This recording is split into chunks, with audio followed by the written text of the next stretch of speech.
Dobar dan. Gledate Finansijski dnevnik. Moje ime je Boban Lopičić. Euro je porastao blizu 10-mjesečnog maksimuma u odnosu na američki dolar nakon uspješne aukcije državnih obveznica u Španiji. Nakon dostizanja 1,33755 euro je ušao u korekciju i sada se kreće oko 1,3330. Britanska funta je tokom europskog trgovanja blago porasla u odnosu na američki dolar.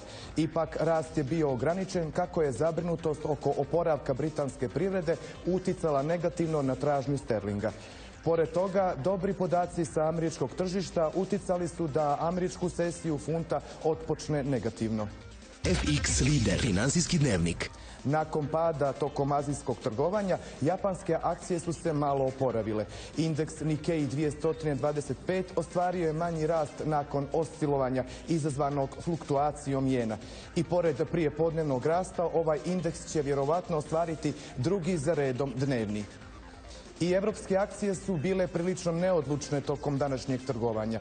Indeks londonske berze FTSE 100 pao je tokom prijepodneva, ali je sa pozitivnim podacima iz SAD-a ipak na početku američkog trgovanja zabilježio rast od 0,44%. Ni američke akcije se nisu mnogo mijenjale tokom evropskog trgovanja u iščekivanju novih izvještaja o zaradama. Indeks Standard & Poor's 500 je početkom američkog trgovanja naglo porastao, podržan pozitivnim ekonomskim vijestima iz SAD-a. FX Lider, Finansijski dnevnik.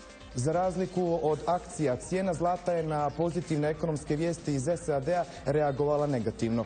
U jednom satu cijena je pala sa 1683 na 1670 dolara po unci.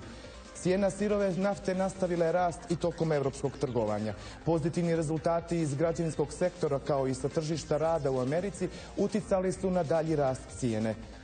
Cijena šećera je i dalje u padu. Zbog prekomjernih zaliha, niskih cijena i suvih vremenskih prilika, Indija će smanjiti svoju proizvodnju u toku ove godine.